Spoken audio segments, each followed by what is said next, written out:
webinar. We are recording this meeting, so you can access it later. You can send it to your friends when they ask, other family or other parents when they ask. We'll get started here in just a moment.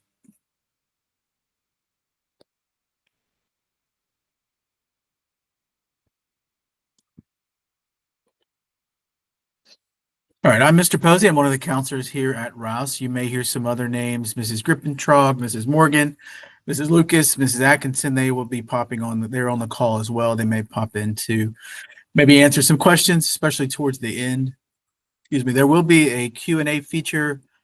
I believe we have that up and running. I will try to answer some of those questions live. But if you do put in a question and I don't answer it live, we will attempt to get to it at the end. So you can definitely put in your questions in the Q&A feature. I'm going to go ahead and start by showing you a little bit of the Rouse website and where you can head for possible future questions and where we're going to put a lot of these resources. And then we'll dive into the presentation. So on the main Rouse website, under campus information, you're going to see counseling services. Once you navigate to counseling services, you'll see our latest webinar that we had for our 10th grade parents. But then on the left, you'll see an academic planning section. And then eventually we will add the class of 2030.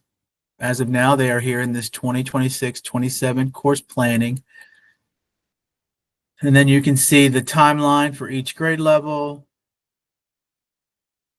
In particular, focusing here on this class of 2030 timeline. So we will be diving into that timeline today, explaining that to you. And then there's a really important 4-year plan worksheet that we're going to highlight in the presentation as well. When you open it, it's going to force you to make a copy. And this is a document that we want you and your students to use for planning purposes. And I'll go into that really specifically. So that is our website. Please continue to utilize it with most of these resources here. Now I'll jump into the presentation. So we are starting our 4-year planning for 8th graders and 8th grade parents. And the expectation is that over the next few months, the students will have a 4-year plan in a software that we're using called Naviance. Parents will be able or should have already been able to log into a Naviance account and have their own separate account. I'd like to spend a lot of the time showing you how to use Naviance and what we're doing with it and how to use it. So basically, it's a pretty simple roadmap. It is not 100% concrete plan. Things change from the state level to the district level to the campus level. So this is to get a rough draft, to get an idea of what's available, what possible electives students can take. We will sit down and review it each year, but the goal and the expectation is that it is a very, very good starting point every year when we go into course selection. So things in sophomore, junior, and senior year, they're just a rough draft, right? We're not holding students to those as of this moment. However, when we get into the 9th grade years and the 9th grade columns, those are what we will be holding firm to as far as our deadlines go. But we'll look at it every year and we'll adjust. So I copied this straight from the website that I showed you earlier. So we are going into 8th grade. The counselors are going into 8th grade middle schools this week. We're going to be speaking to the students, explaining the 4-year planning. They've already had some training from their middle school counselors on the 4-year planning and what classes are available. We will have the 8th graders come up to Rouse in January. We'll also have an exploration night with parents that can come up, students that can come up and see the different clubs and electives and options that are going to be on our campus. We're starting this process now in the end of October, and come the end of January, that is when we expect students to have a 4-year plan updated into Naviance. At that time, counselors are going to come down and meet individually with students, and we're going to approve and help them come up and finalize the plan. The goal would be for them to already have a plan based off of the information we're giving them this week and you this week. That way, when we sit with them, should be a pretty quick conversation. Obviously, there will be some questions that come up. Once we approve it in Naviance, then it'll kick back to you and notify you that now you can go in and approve it as well. We are using these ninth grade course requests in Naviance for choosing classes next year. So it's imperative that the 4-year plan is reasonable. That's nice, but it's really imperative that the ninth grade column is complete and accurate. Starting in the middle of February to the middle of March 13th, we're going to notify every family, hey, your courses that you selected are now in the Home Access Center. It is up to you to go in there and review those courses by March 13th and submit any course change requests to those requests by March 13th. So in years previous, the deadline was May 1st. That has been moved up by the district, and we are getting this information out to you quicker to facilitate getting that in by March 13th.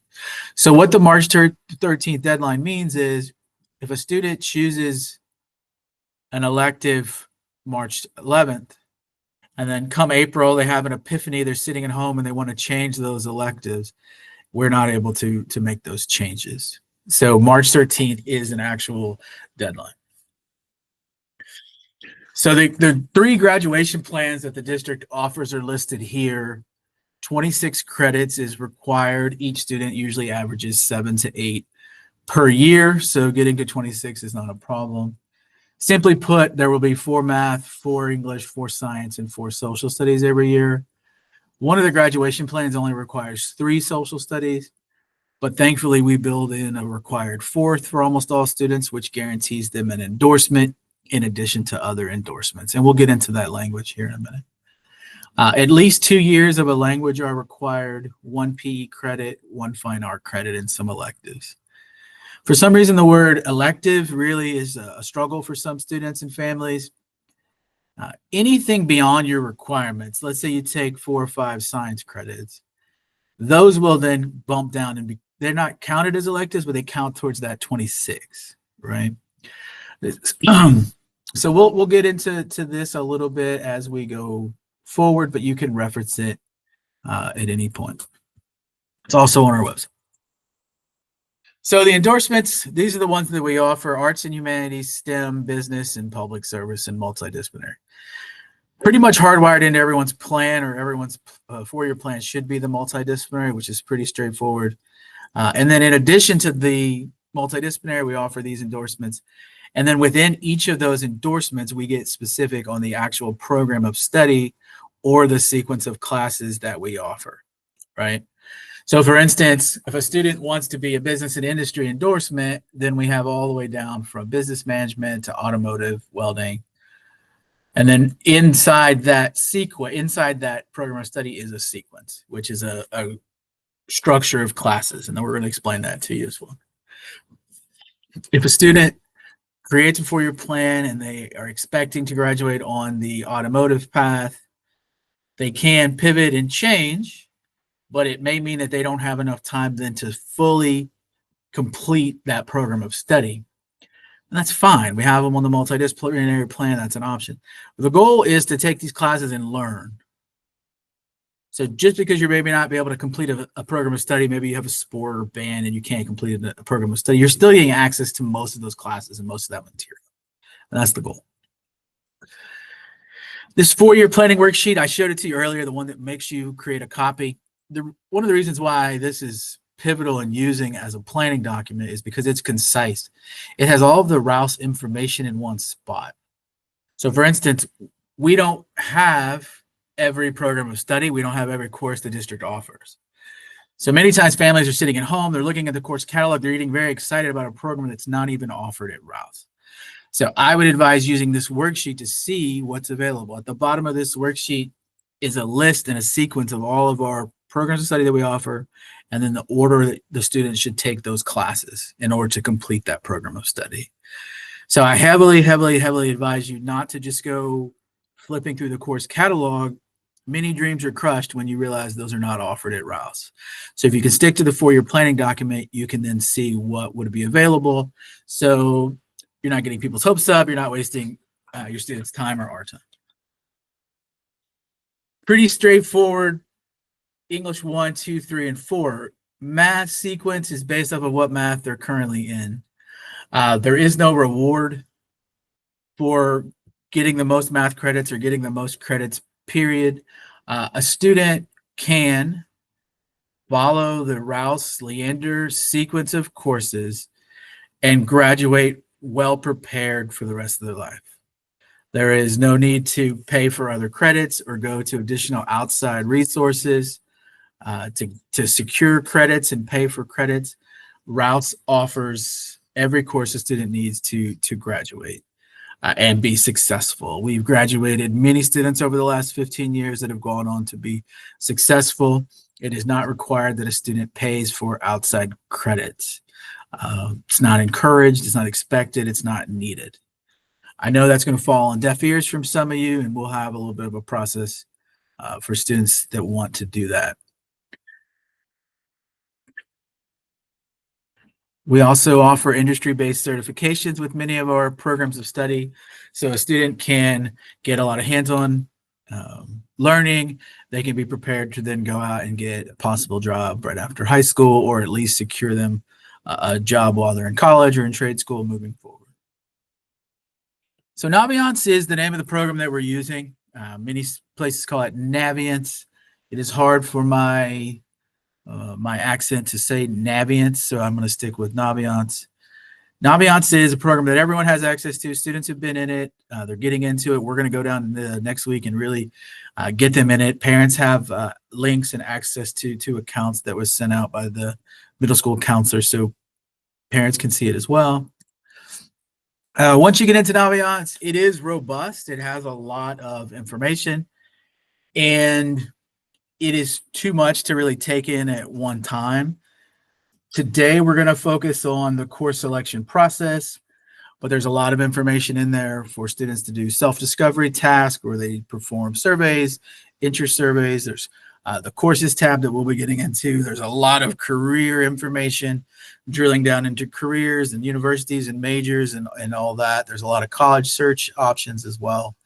It's also where we're going to house the students' credits and grade point average as they create one, which would be the complete end of ninth grade. We'll put in future tasks for students to do. There's a simple task of, hey, pick your initial plan for your school, to your school, kind of what's your initial plan after high school. It's a very simple question that can change and update it at any time. Courses is where we're going to spend most of our time today, showing you and the students this week how to create that plan, manage that plan. So when they go into manage course plans, they're going to create a new plan if they don't already have one. If they do have one, it's a current plan. They can use that one as well. When they get in there, it's going to ask them to make sure they're going to Rouse High School. Some students, it might default for some reason, or they pick another school. If they plan on transferring, if they plan on moving, whatever, please default to the current school they're expected to go to, or that information may get lost. So if your student is zoned to Rouse, please put Rouse. If for whatever reason your student's not zoned to Rouse, please put the school they're zoned to. If they end up getting a transfer, if it gets approved later, we can move it after the fact. But for the sake of this discussion, they're picking Rouse. The 3 graduation plans that I listed earlier, the Distinguished with Honors, the LISD only, that's a LISD plan, not a state plan. So the honors portion of that is the 3 years of a language is the biggest difference, but you can reference that later. So either plan, they're all fine, acceptable plans.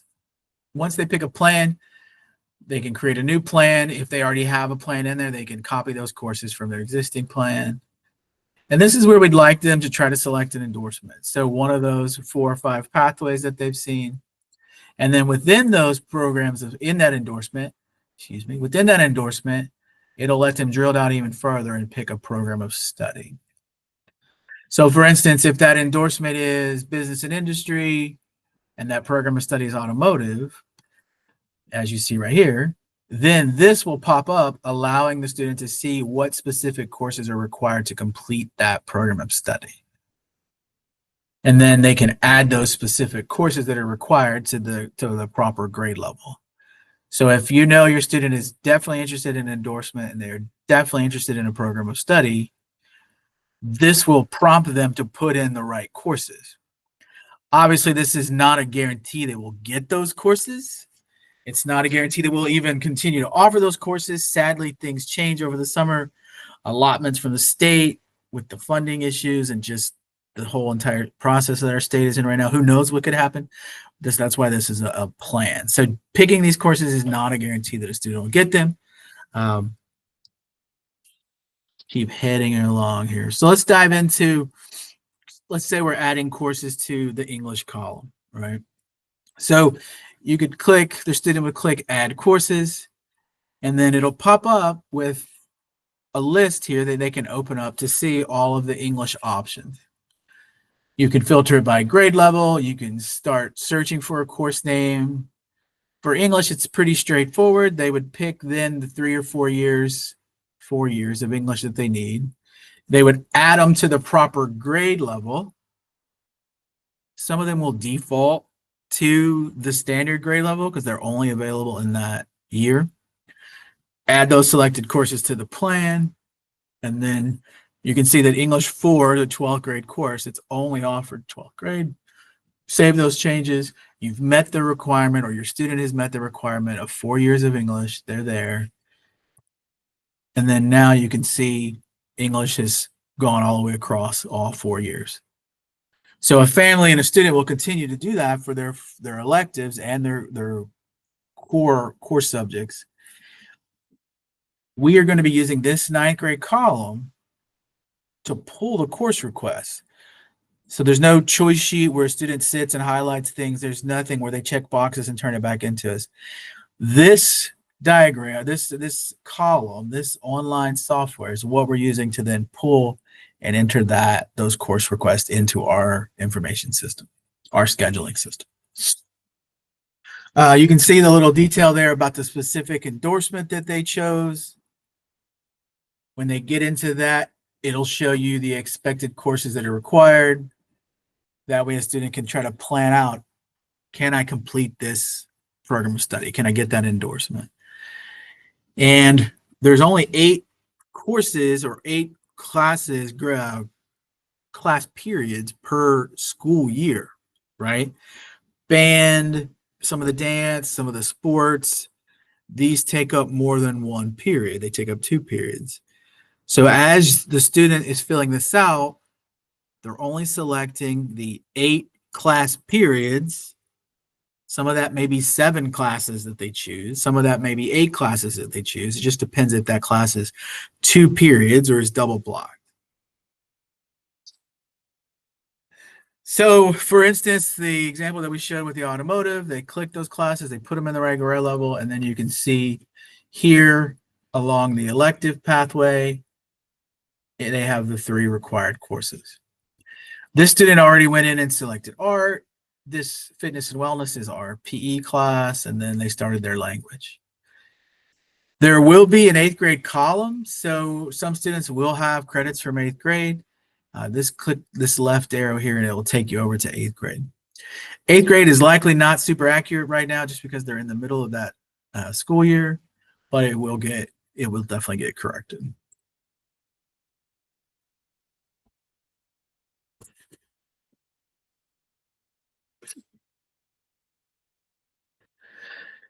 So up here, ideally the software is correct. Many times it is not correct. So for instance, this student right here, 26 credits required. They have 27 in their plan. They still need 1. So how can that be if there's 27 credits, but only 26? I see a question about the course catalog. We'll open that up at the end and see if we can find it for you, okay? All right. So we're going to dive in now to subcampus. So remember how I mentioned we don't have all the programs of study at Rouse? Subcampusing could be a possibility It is not advisable unless the student is truly dead set on that. Things to consider would be uh, location, right? If it's only offered at Vista Ridge, we don't provide transportation, so can you get them there? What we will do, depending on the subcampus, we may schedule an entire A day or entire B day over there, right? So we have 8 classes, we have 4 per day. 4 of those may be at a separate campus. So subcampusing, not ideal, really would be a one-on-one individual discussion and decision. So I saw a question about electives. It's tricky to give a generic answer. There are 8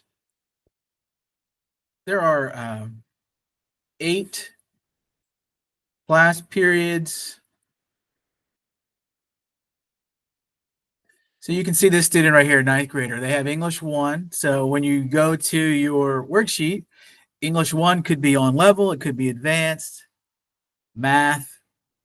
When you use the worksheet, it will click and give you the options that are available at Rouse. Okay, so for instance, this student has 4 core classes: English, math, social studies, and science. They started their language, they're doing a PE, and they're doing a fine art. So 1, 2, 3, 4, 5, 6, 7. So this student only has 7 classes in there, so they would need 1 more elective. But let's say the student wasn't taking a fine art that year, they would have 2 spots to choose from. Or if the student was doing double block sports, this would be taken up by that sport and they would be done. So every student may have a different number of electives based off of what classes they're taking, but they would need a total of 8.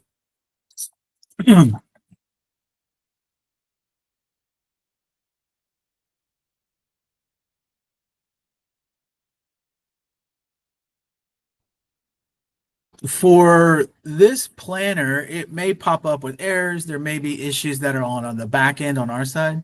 So when we do meet with those students individually, we can see and log in and correct anything or tell them, hey, it's okay. But yeah, there definitely could be some issues there. Naviance is not a student's transcript. It's not the official record of their grades or their attendance or anything like that. It's simply a rough planning tool. So their credits in Naviance are not, it's not their transcripts, not their report card. It's not what goes on to a university, if you will. So it's really just a planning tool. But if it's not accurate, let us know. We can confirm what is accurate.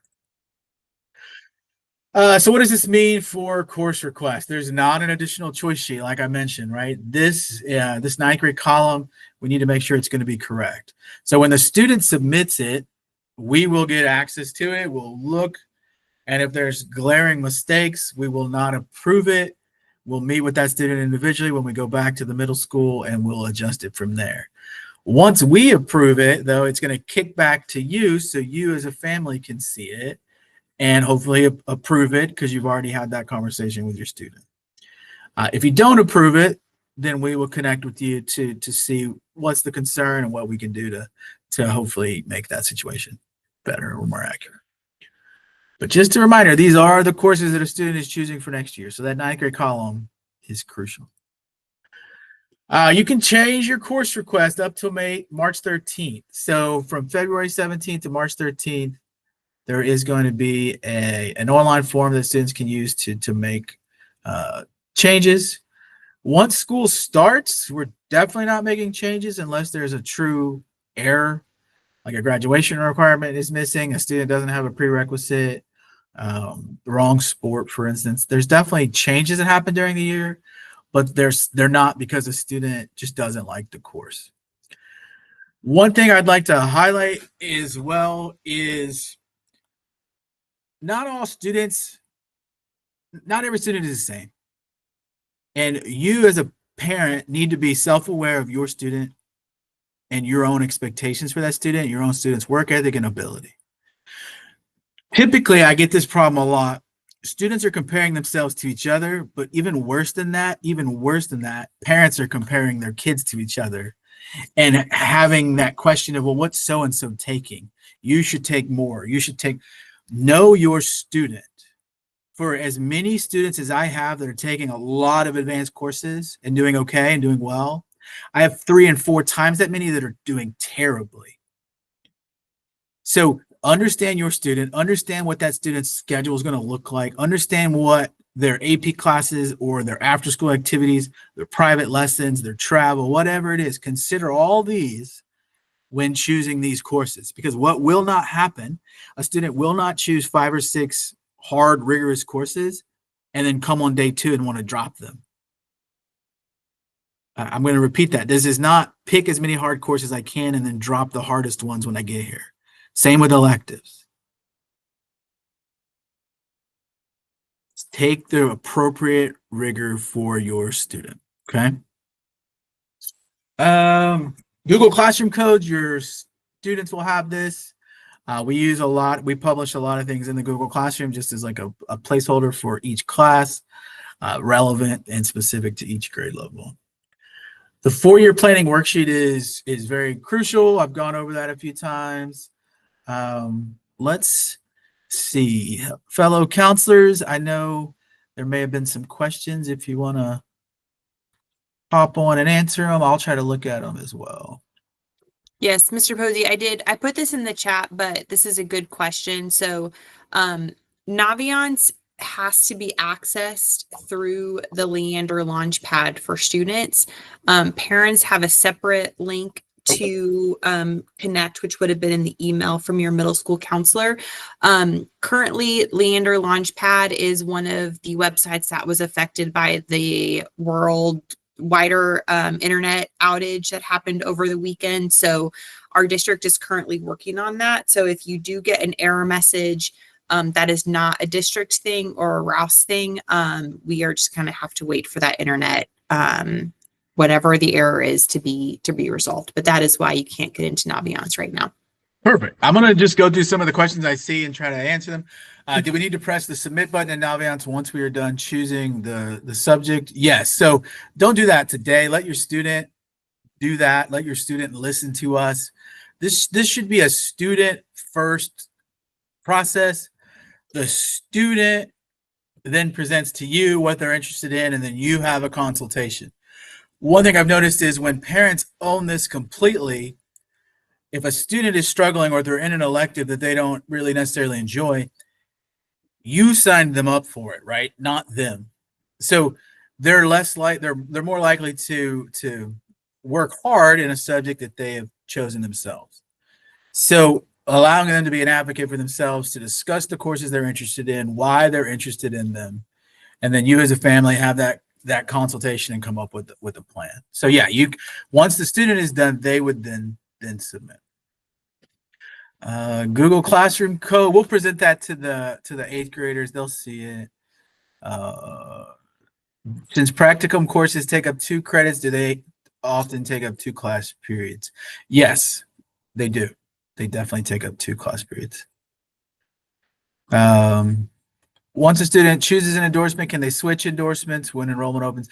They might not necessarily be able to switch endorsements completely and get a new one, but they can pivot and start taking the classes specific to that endorsement or that program of study. So depending on how far down high school they've gone, if they're in year 11, well, they're not going to be able to take all of those courses in 2 years, but they can then adjust and start taking.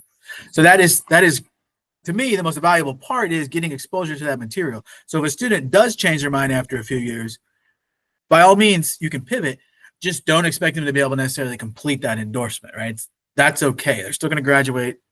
Colleges aren't looking at our endorsements and accepting everyone who completes these. You're still going to have to go take all the college level courses that you would have taken anyway.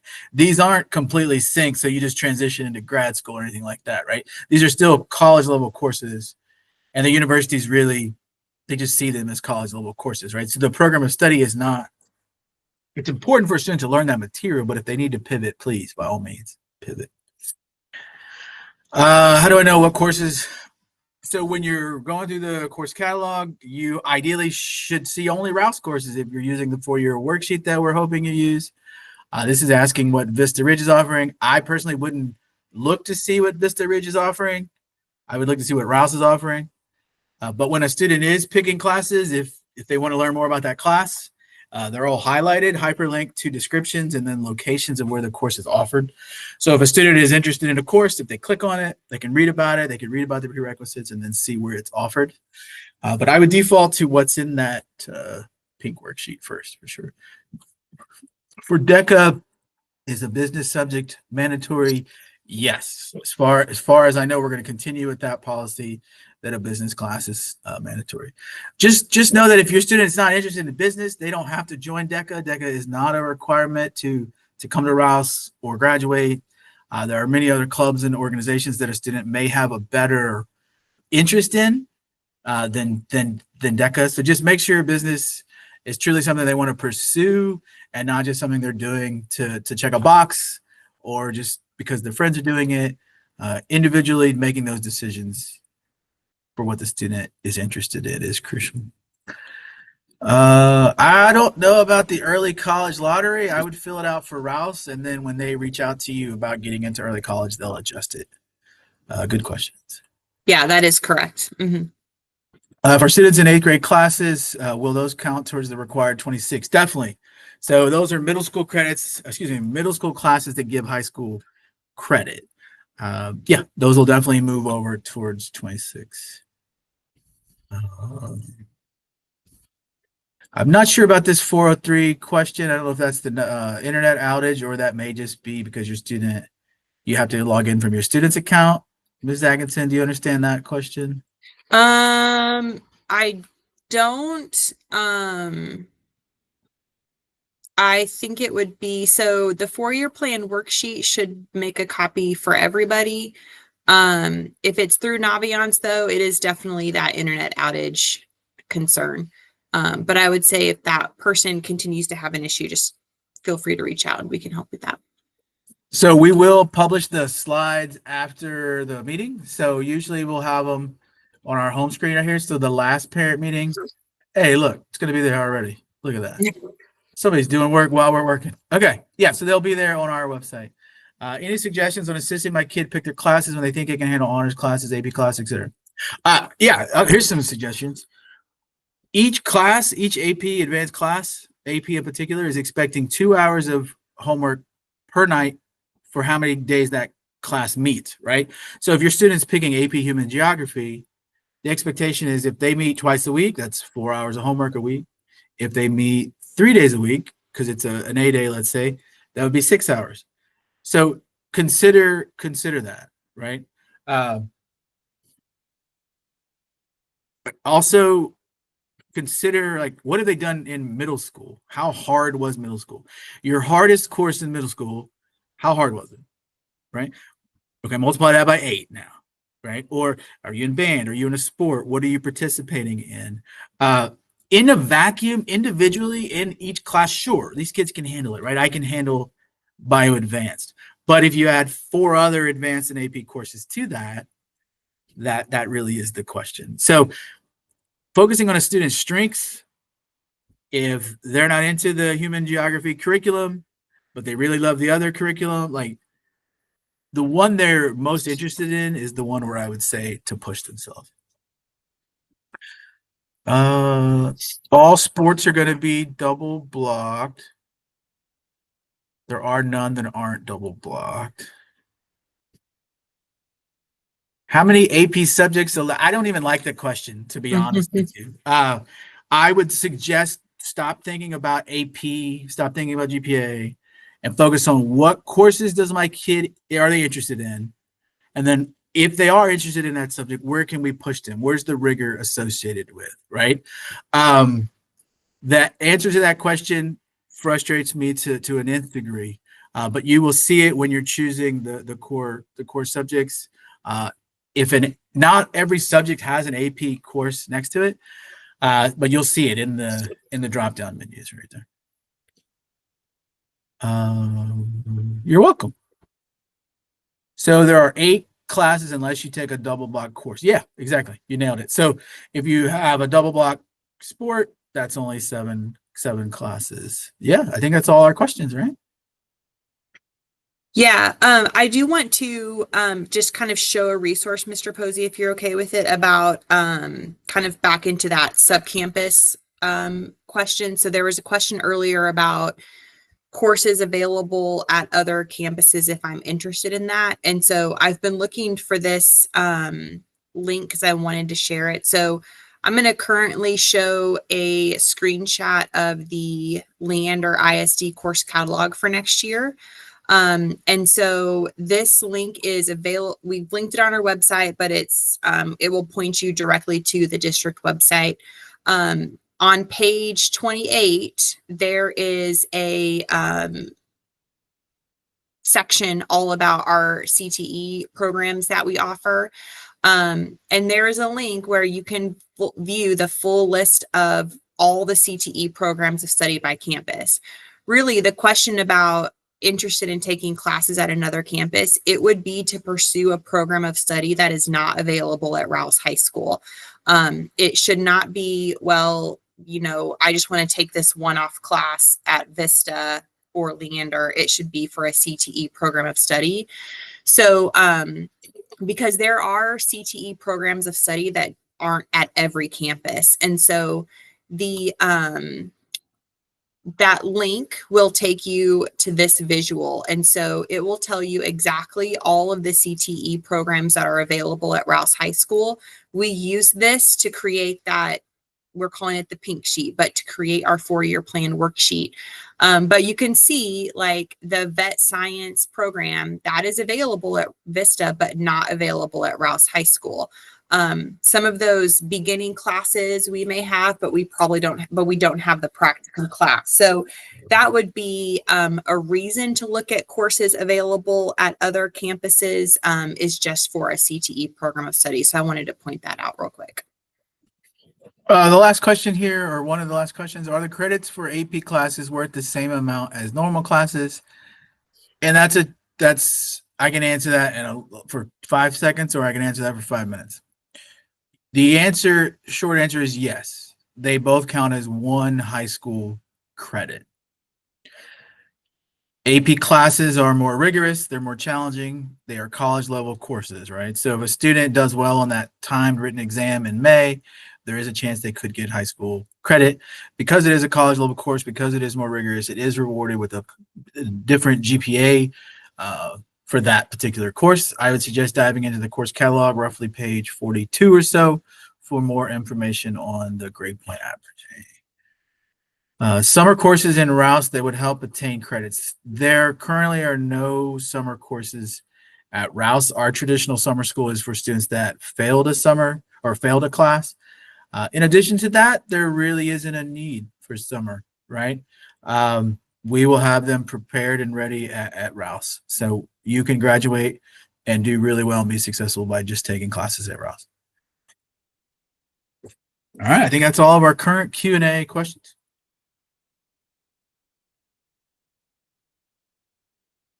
All right, I got another one. I like this. They're coming in. So there's a question about math. Do you have to take multivariable?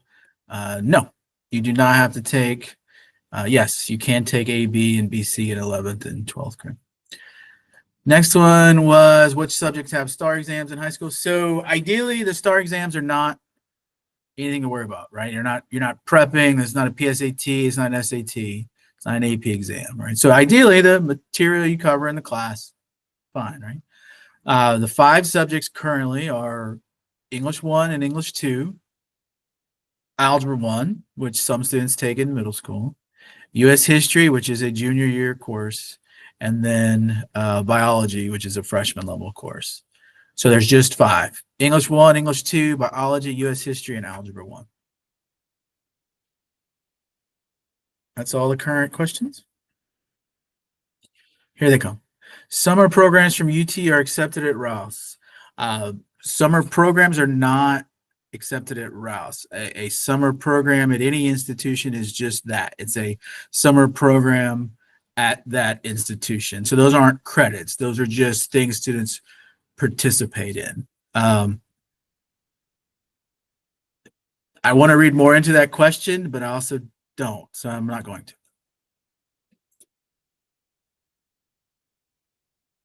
Keep them coming. This is fun. Y'all got me excited now. The Diet Coke's kicking in. Let's go. What do we got? Yeah, I would say if that is really all the information that we had though, but we can stick around, Mr. Posey, you think, for a couple more minutes? I will as gladly stick people around. have questions. People Yeah, so we'll have stick questions, around with questions. Yeah, I am going to go ahead and stop the recording, and we will post the recording on our website by tomorrow morning. But thank you again for joining today. You are welcome to stick around if you do have a question, and we will answer those as they come in. Thank you all.